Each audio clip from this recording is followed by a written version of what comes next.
What's up, everybody? Welcome back to the channel. If you're new here, thanks for tuning in. It is another chilly day here on the farm, but it's not raining, so we're out in the driveway getting a little work done on the truck. If you guys are watching this video, I'm sure you guys can probably tell by the title of it, whatever it's going to be, what we're doing. We are finally going to be replacing the dash lights on this old truck, showing you guys how to do it. Now, I have a video of this, I don't know, that's probably close to 4 years old now. That's honestly, it's actually one of my top viewed videos. So obviously a lot of you guys are interested in this. And the previous video I did was pretty good, but there was a lot of questions and comments that were made on that video that I didn't answer in that video. So the purpose of today's video, although we're doing the same thing, is to try to, one, consolidate it into a little bit of a shorter, more accurate video, but also answer all those questions that you guys have. So I made note of all the comments that were in that video, or a lot of the questions that were in that video. I'm going to try to answer them as I'm going through the process, or I will be spending some time at the end of this video answering all the additional questions. So I'm recreating that video, but trying to make it better for you guys, make it a better resource for you guys to go through to do this on your truck. So the truck that I am doing this on is a 99 Super Duty. From my understanding, this will be pretty much the exact same thing from 99 to 04. 05 to 07s I think will still be very similar, if not the exact same, and all the way up until I'm guessing 2010 will also be very similar, if not close to the exact same. Beyond that point, they start working into the 6.7 power strokes, and I think it'll be a little bit different. As far as F-150s goes, obviously they're a little bit different, but up until probably the mid-2000s, I still think these are the pretty darn similar. So even if your truck isn't this exact truck, anything from the early to mid 2000s Ford wise, this should be pretty darn similar. And obviously if you have a Super Duty that you're trying to do this on, it should be pretty much the exact same. Bulbs should be the same, and the process itself should be the same as well. So this is a 99 Super Duty. 99 to 04 I believe will be the exact same. So keep that in mind as you're going forward in this. So we need to get the gauge cluster out of the truck. It's a pretty simple process to do that. I have an aftermarket radio, so I'm just going to pop this out. If you still have the factory radio, you're going to need to get a special tool to pop it out. There's two holes there, and on the opposite side as well. It's a two-pronged tool that you slide in there, kind of wedge out to the side, and then you can pull the radio out towards you. If you've never done it before, it can be a little stiff. But I would highly recommend getting the tools for that. I will try to link the proper tools in the description below, as well as everything else that I'm going to be working with throughout this video. So we're going to get that radio out. We're going to take this control panel off. That axis is from the back side. I'll show you guys a little trick once I get it out so you know what to look for. And then there's just the general plugs, four-wheel drive plug, those plugs, everything else kind of just pops off. So I'm going to go ahead and take that off, and then I'll update you guys here in a second.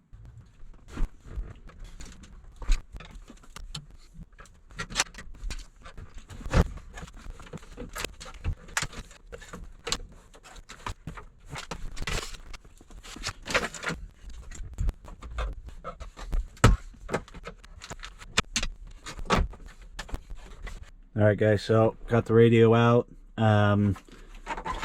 As far as pulling the panel off goes, I just used a screwdriver. A panel pry tool would be better, but used a screwdriver, and the whole thing is held in by clips that just push into place.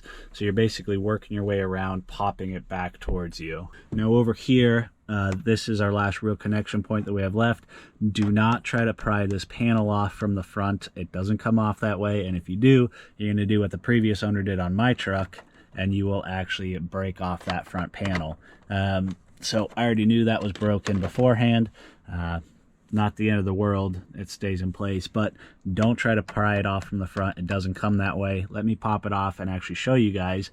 So once you have this panel off here and free, then you can take this side panel off here. See if I can do this one-handed here. All right, so once you get that off, you can basically pry that forward. It's got more clips on the front. Sneaks in behind your door trim there, and then you can pop that off. And now you have access to the back of that panel here. So let me take it out and show you guys what you're looking for. So we got the control panel off. Here's the 2 plugs in the back.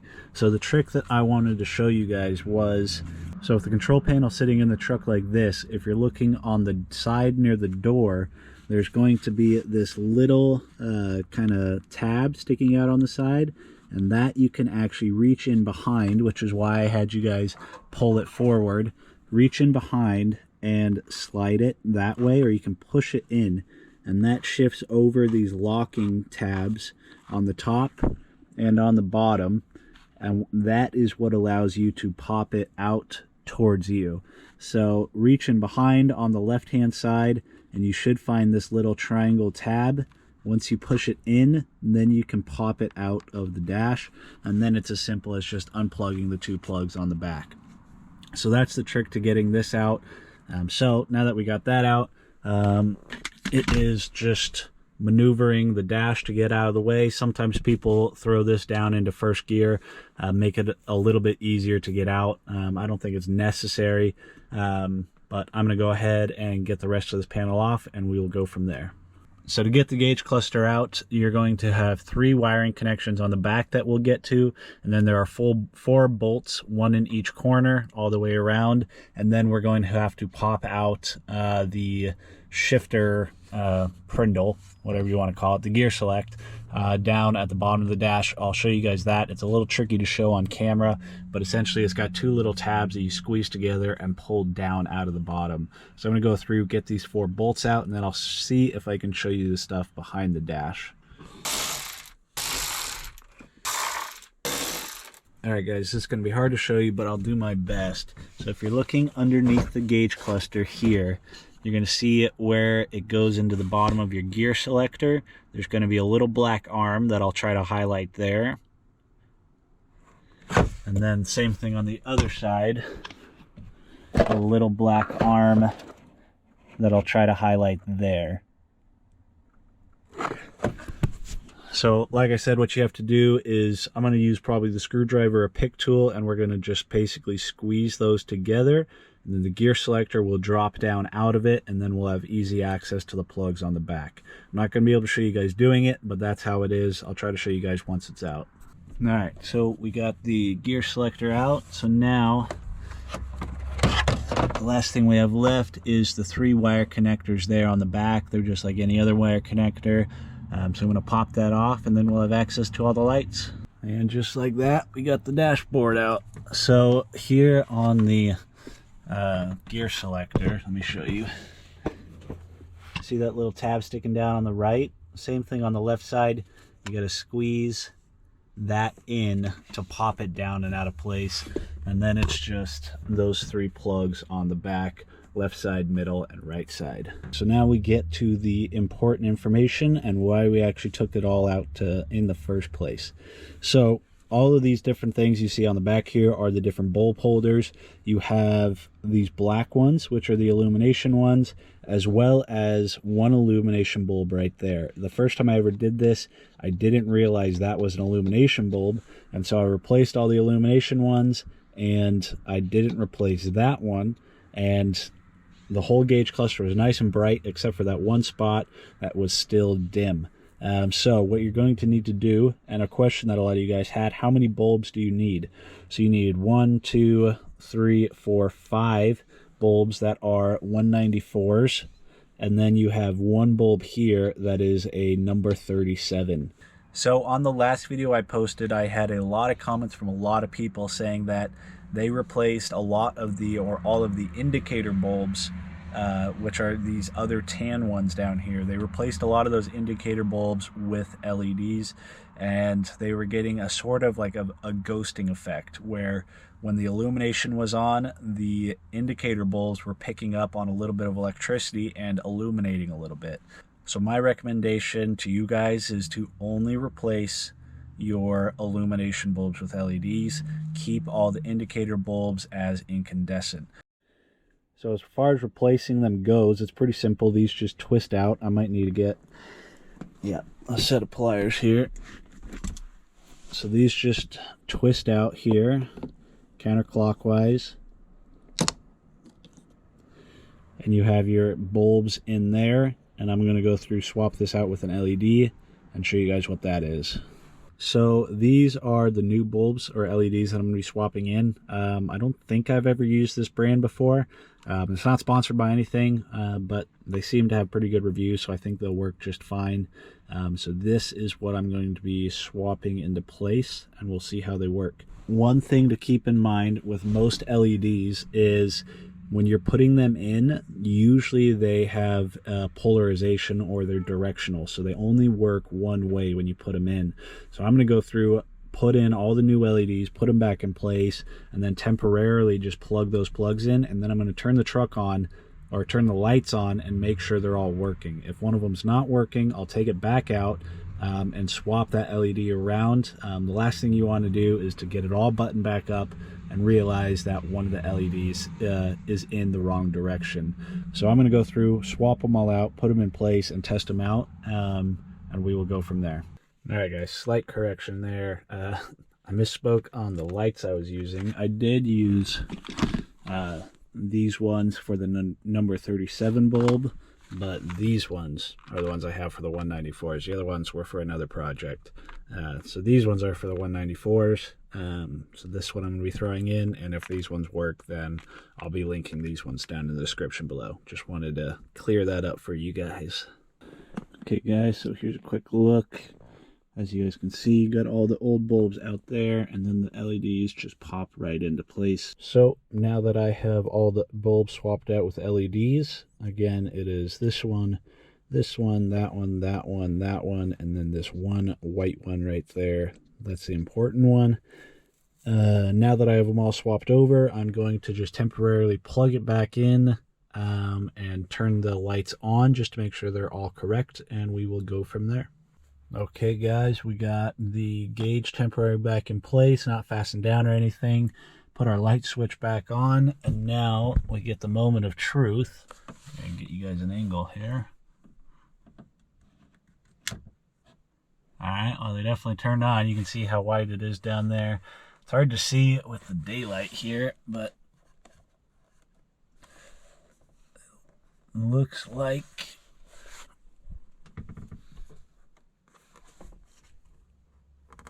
so far it looks like they're all showing is on. So I think I might have gotten lucky and gotten them all right the first time, or maybe these LEDs aren't polar, which I don't think is a thing. I think I just got lucky. I think they're all right and back in place. So now I can button it all back up. So it's already hooked up in the back with the plugs. I need to take the gear selector down there and basically pop it back up into place, and then we can put it all back together. After I kind of do all this, I will do a demonstration of this at night so you guys can see just how much brighter these are.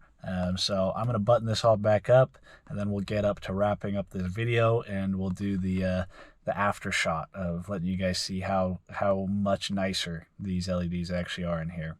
Also, for those of you that may not be sticking around to the end of this video, I will say I went with white LEDs in this for a very specific reason.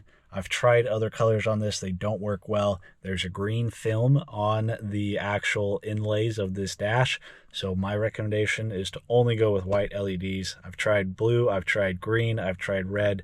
White is without a doubt the one that works the best on these trucks and looks right. All of them, all the other ones don't look very good. So just a quick note for those of you guys that aren't going to stick around to the question section at the end, white LEDs is the way to go. All right, so now I'm going to button all this back up, and I'll catch you guys here in just a couple seconds. Quick little addition for this video, got the dash all back in place, looking good, and I figured while I had this all open, I would check out to see what bulbs go in behind the AC controls here. For the longest time, I thought they were soldered in bulbs in there, but it looks like I am wrong. After opening it up and doing a little bit of research, it looks like those two blue bulb holders there and there, those are both the number 37 or 74 LED bulbs, which means that these number 37s that we already have should go right into there, and we can swap those out as well.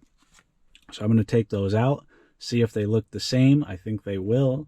And then it's a little bit of a bonus. Now we'll have nice bright climate controls as well, to go along with our nice dash lights.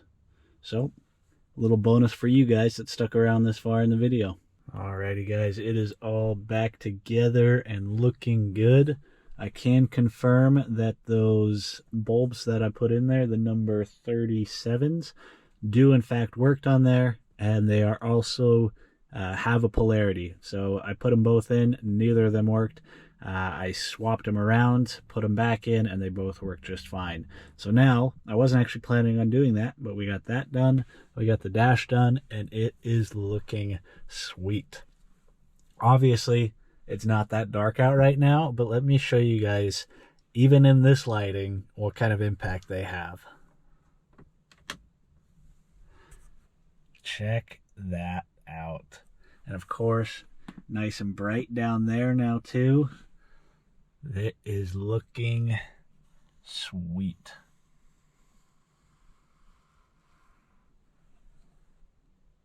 Awesome. Now, another question that a lot of people had is, does the dimmer still work? Because obviously these things are fairly bright. So when you're driving in the middle of the night, maybe you don't want them this bright.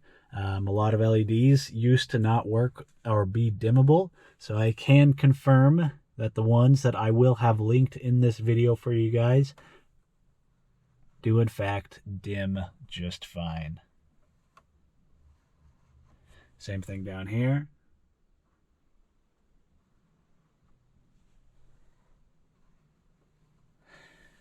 Dim, totally fine. So I will come back out and do another clip of this at night when it's actually dark, but I will hold that for the end of the video. You guys can kind of see the gist of it. For now, going to go through, answer some of the questions that I had written down. I think I already hit most of them, but answer those questions and I'll wrap up this video. All right, so the questions that I have is, probably the number one question I got on the previous video was, how many lights do you need? If I remember correctly, I showed you guys it, but it was 5 of the 194s and 1 of the 37s. I do not recommend swapping any of the indicator bulbs. The packs that I will list down below that I have used and I can confirm work well, they covered all the bulbs in the dash that I needed, plus the bulbs in the climate control, and I think they were like $9 or $10 for each pack, so $20 total. Not bad at all. Definitely cheaper than if you were to get it at a parts store. All right, so next question. Does the dimmer work? Yes, the dimmer totally works. As I showed you guys, I had a lot of people ask that. I didn't show it in the last video, so yes, the dimming function does still work with these LEDs. Don't swap out the illumination bulbs. And the last one was colored LEDs. I also covered this in the video. A lot of people asked if you could do different colored LEDs. I would recommend against it. I don't have any pictures of it, unfortunately, but I did in my last truck try many different colored LEDs. I tried blue, I tried red, I tried green, and even the green, I thought like, okay, we'll go with the green because it's also the green film on there. It'll just make it pop even more. It honestly didn't. It was worse. The best setup that I found was sticking with the white LEDs. There's a green film on those sections of the dash that you're seeing that are red and green. There's film in there. You could technically go in there, pull the entire cluster apart, remove that film, and then you can do whatever color you want. For me, it's not worth the work. I like the green. It's kind of the forward look. So I'm totally fine with the green. I wouldn't recommend going with different colored LEDs. They just don't light it up very well. Yeah, I think that's kind of it. Hopefully I covered everything that you guys, or all the questions you guys might have now. Those were kind of the main ones of the last video that I didn't have in there. This is a super simple upgrade. Probably took me maybe an hour or two tops, including filming. So if I can do it, you guys can definitely do it.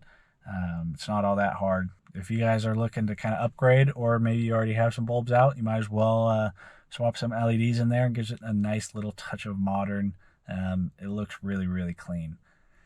So this video, I'm sure, is long enough. I apologize for such long durations between videos. Like I said, it's been raining constantly out here. If you live in Oregon in the middle of winter, you know what I'm talking about, or at least in the Willamette Valley, you know what I'm talking about. Has been raining a lot, and I don't have a shop to work in, so we haven't been doing a whole lot of work out here on the truck. I've been busting my butt inside the house trying to get work done in there, so when the nice weather does come, we can really hit the ground running doing some cool stuff on this truck. Not to mention, fingers crossed, hopefully building a shop this summer. We'll see. If you guys are interested in watching this truck build progress, I got a lot of stuff in mind, a lot of stuff that is still yet to happen. This thing is still very much at the stock stage, and I don't plan on keeping it that way. So if you guys want to watch the truck progress, or watch hopefully the shop build at some point in the near future, or whatever cool projects we have on this channel, I would love to have you guys tagging along. So hit that subscribe button. To all my current subscribers, thank you very much for watching. If you found this video helpful, do me a huge favor and give it a thumbs up. That is the best way you can help out the channel right now. The more you guys comment on the videos and the more you guys thumb up the videos, the more YouTube shares it with other people. So that's all I ask for you guys. Hopefully you guys found it useful or entertaining. I encourage you guys to get out there, work on your own rigs. Catch you guys on the next video. As promised, let me show you guys what it looks like with it a little bit darker. Here we go in 3, 2, 1. Booyah. That looks crisp. And that is a very nice addition.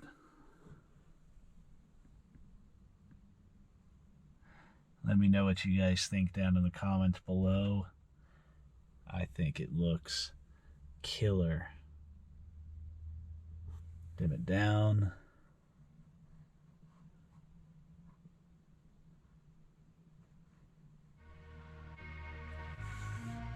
Nice.